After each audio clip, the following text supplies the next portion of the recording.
Hi everybody, my name is Gregor, and in this video I like to show you a fun little system that I use in my own practice from time to time. I initially called this the Groovebuilder because I was working on grooves at the moment, and I wanted to have something that allows me to create random snare drum and bass drum patterns in 16th notes. But this system can help you in a lot of ways. And it all comes down to how you work with it and what you do with it, basically. So here's how it works. Let's get started.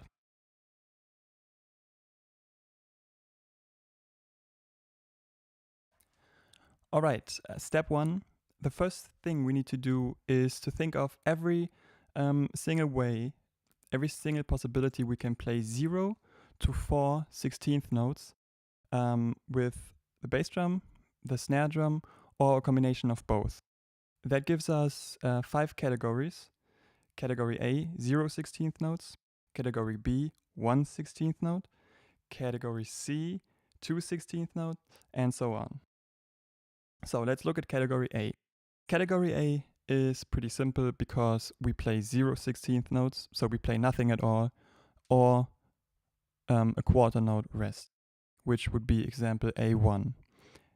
Then we have category B, 1 16th note. So we can either play the first 16th note with our bass drum or with our snare, which would be examples B1 and B2. Then we can play the second 16th note, bass drum or snare, example B3 and B4, and so on. That leads us to category C, 2 16th notes. We can play, like before, the first 2 16th notes with our bass drum or with our snare, examples C1 and C2. But we can also play them split up, so play the first 16th note with our bass drum and the second with our snare, or the first with a snare, second with a bass drum, which would be examples C3 and C4. We can do the same thing with the second and the third 16th note, or the first and the third, and so on. And there are a lot of different possibilities. So we only have 2 categories left, D and E, 3 16th notes, and 4 16th notes. So if you don't want to invest all that work and write down every single possibility, or if you just don't understand my little cryptic explanation, then just simply follow the link below the video, and I've provided you with a PDF where I've written down every single of those little patterns, and you can just look them up there. So let's go to step number 2.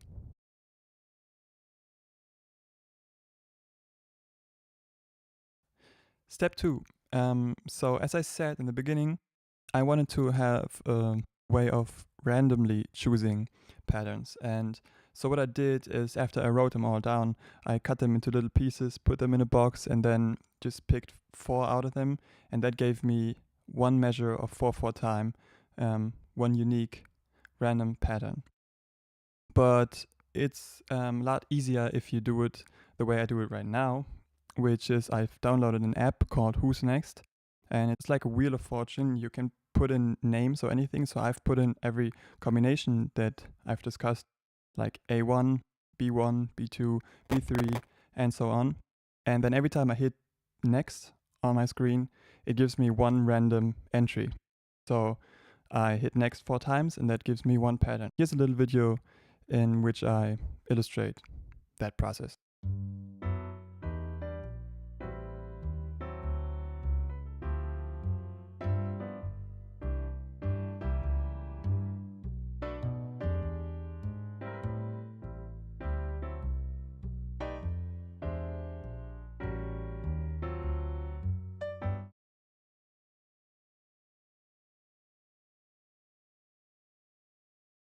All right, step 3.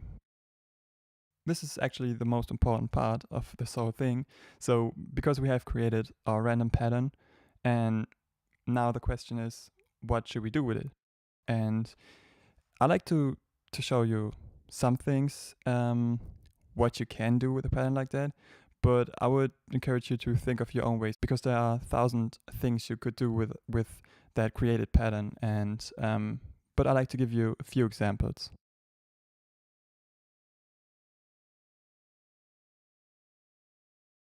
The first thing we can do with a pattern like that is to combine it with different hi-hat patterns or hi-hat and ride patterns. And there's a second PDF below the video with some examples of different patterns, but you can come up with your own, obviously. So here's a little video where I demonstrate the pattern we just created in the other video with different hi-hat or ride patterns.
Another thing we can do is to not play the pattern we created, but to program it into a drum machine or Ableton or anything, and so that a computer plays the pattern, and we try to find something that works with it, so a rhythm or anything, so that we create like layers of electronic drums and acoustic drums, for instance. So here's an example for that.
So one last thing I like to do with a randomly created pattern is to think of one creative, musical, or weird or anything way what I can do with it.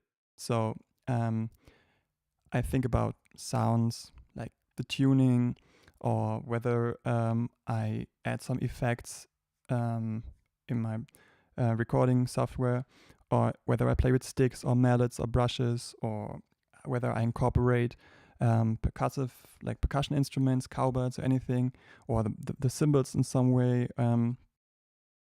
What tempo could it be? What style could it be? Maybe, and just try to find, based off this pattern, this random pattern, try to find one unique, weird, musical, creative way to do something with it. And this is going to be my task for the next month, because I want to, like, every week choose one random pattern and then try to find one unique, weird way to do something with it, record a little video and post it on Instagram. So, yeah, if you're interested, follow me there, check out the videos, and I hope you have fun with this thing. I hope you try it out, and if you like this video, if you have questions or didn't understand something, just write a comment, and hope you have fun. See you later.